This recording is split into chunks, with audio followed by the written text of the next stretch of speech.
নমস্কার বন্ধুরা, পিঙ্কির বিশ্ব ইউটিউব চ্যানেলে আপনাদের সবাইকে স্বাগত। কেমন আছেন আপনারা? আমার এই ব্লগটা অনেকদিন পর দিচ্ছি। এটা রেকর্ড হয়েছিল 9th মেতে, রবীন্দ্র জয়ন্তীর দিন। সেদিনকে ছিলাম আমরা চোপতাতে। তুঙ্গনাথ দর্শন করার পর আমরা চোপতাতে স্টে করেছিলাম এই হোটেলে।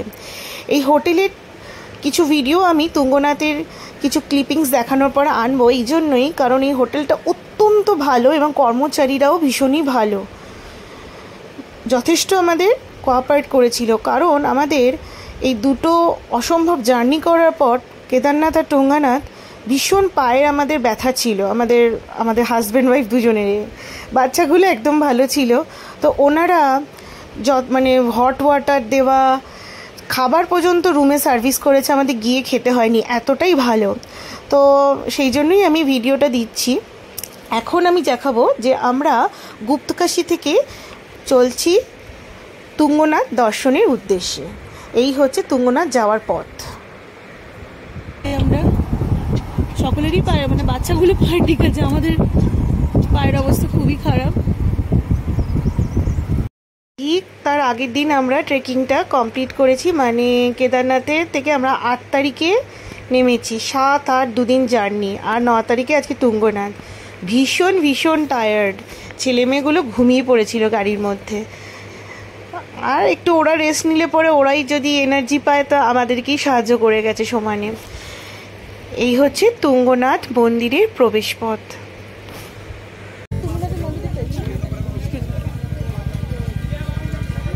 লাঠিগুলো বার করে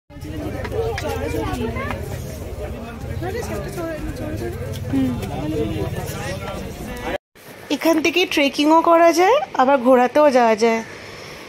পায়ের এত বেশি মাসেল ক্র্যাম্প ছিল আমার আর আমার হাজব্যান্ডের, সুতরাং ঘোড়াই নিতে হলো। ঘোড়া এখানে পড়বে হচ্ছে 2 বার যদি যাতায়াত করে, ওপর আর নিচে 1300 টাকা, আর 1 ওয়ে গেলে 900 টাকা। আমরা 2 বারের জন্যই নিয়েছিলাম ঘোড়া। এদিকে আমার ছেলে বলে, মা আমরা ট্রেকিং করব না? বলছে ট্রেকিং আমাদের আবার পরে করব, এবার আমরা ঘোরাতে যাব। কিছু করার ছিল না।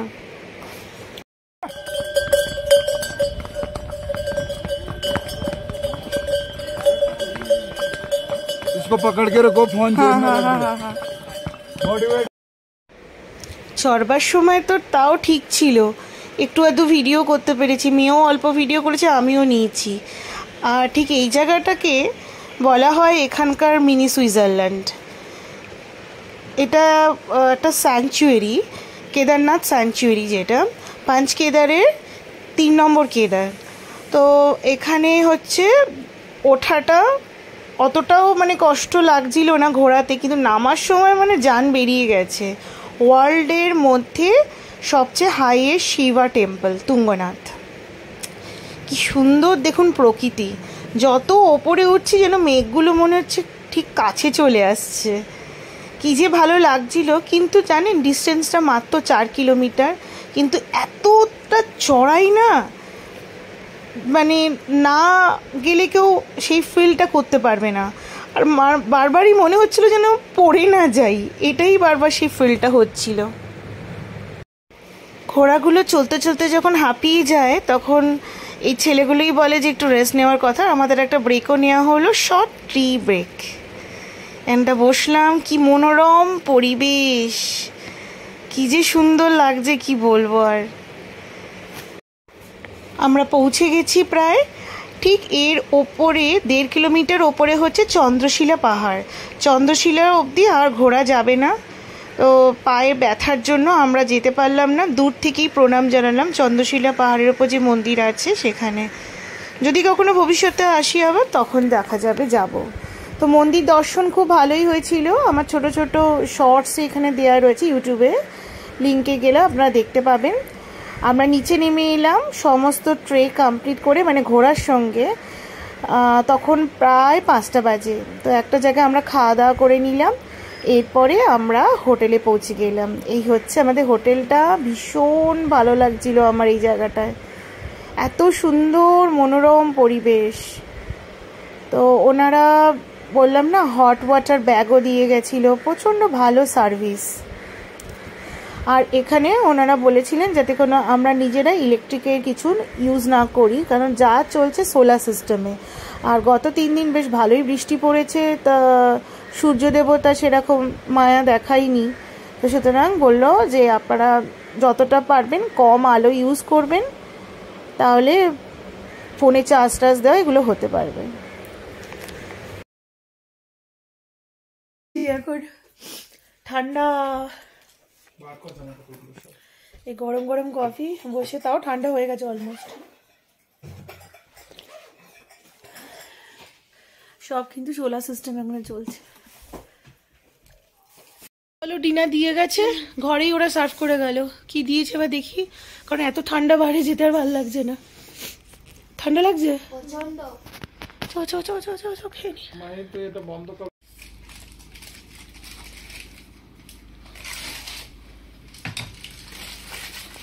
তুমিই আজকে সার্ভিস দিলে, কারণ এত পা ব্যথার আমরা যেতে পারছি না খেতে। অনেক কিছু দিয়েছে, তরকারি, মিক্স ভেজ, একটা ডাল, না এটা মনে হয় কড়াই পানি, হ্যাঁ, সালাদ, ভাত, চাপাতি, আচার, গরম জল। খেয়ে না যাবে, খেয়ে নি, ঠিক আছে। রাত্রিরে আমরা খাওয়া দাওয়া করে ঘুমিয়ে পড়লাম। সকালবেলায় কি সুন্দর লাগছিল এই জাস্ট আমাদের বাইরের ভিউটা, আর বেশ ভালো রোদ এসছিল।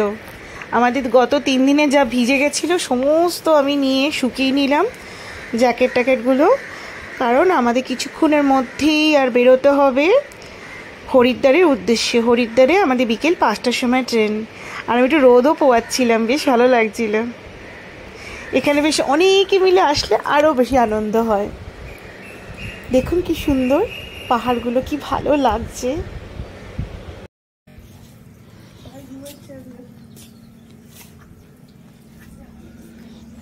আমরা বেরিয়ে যাচ্ছি, এখন বাজে হাতে এই 9:10। বেরোবো এখন। কি সুন্দর নাজারা। এই হোটেলটায় ছিলাম আমরা, ভীষণ ভীষণ ভালো ভিউজ, দারুণ জায়গাটা। মেয়ে রেডি, বাবা আর ছেলে নিচে চলে গেছে আগেই, তো বাবা, তো পাপা আর ভাই। হ্যাঁ, বেরিয়ে গেলাম। এটা আমাদের নিচে থেকে থাকতে দিয়েছে। এইটা নাম হচ্ছে হ্যাঁ, আবার উপরে পায়ে কি ব্যথা, এখনো পায়ে তো চাপ পড়ছে। ঠিক আছে। হোটেল স্নো ভিউ, এটা চোপতাতে। এটা হচ্ছে ফ্রন্টে রিসেপশন, আর নিচের দিকে ছিল আমাদের রুমটা। রুমগুলো সব নিচেই করেছে। এখানে ব্রেকফাস্ট বা ডিনারের জন্য শুধু আসতে হবে। ব্রেকফাস্টে আমাদের ছিল আলুর পরোটা, আচার, দই আর জ্যাম, ব্রেড, বাটার, কারণ ওখানে তো ডিম বা পেঁয়াজ রসুনটা চলে না। পেঁয়াজ রসুনও অনেক জায়গায় দেয়, কিন্তু একেবারে non veg, strictly not allowed.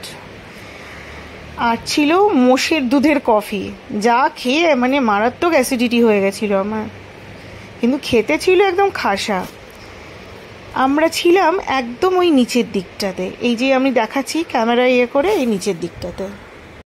বেরিয়ে পড়লাম আমাদের হরিদ্বারের উদ্দেশ্যে। তখন 10টা বাজে। হরিদ্বারে এখান থেকে পৌঁছাতে প্রায় ঘন্টা 5 তো লাগবেই, 225 কিলোমিটার। তো যদি কোথাও জ্যাম ট্যাম পড়ে তো আটকে যাব। আমার এই ব্লগটা আমি এখানেই শেষ করছি। সবাই ভালো থাকবেন। জয় বাবা তুঙ্গনাথ, জয় বাবা কেদারনাথ। যদি ভালো লাগে তাহলে একটা সাবস্ক্রাইব করবেন। টাটা, এখনকার মতন চলুন।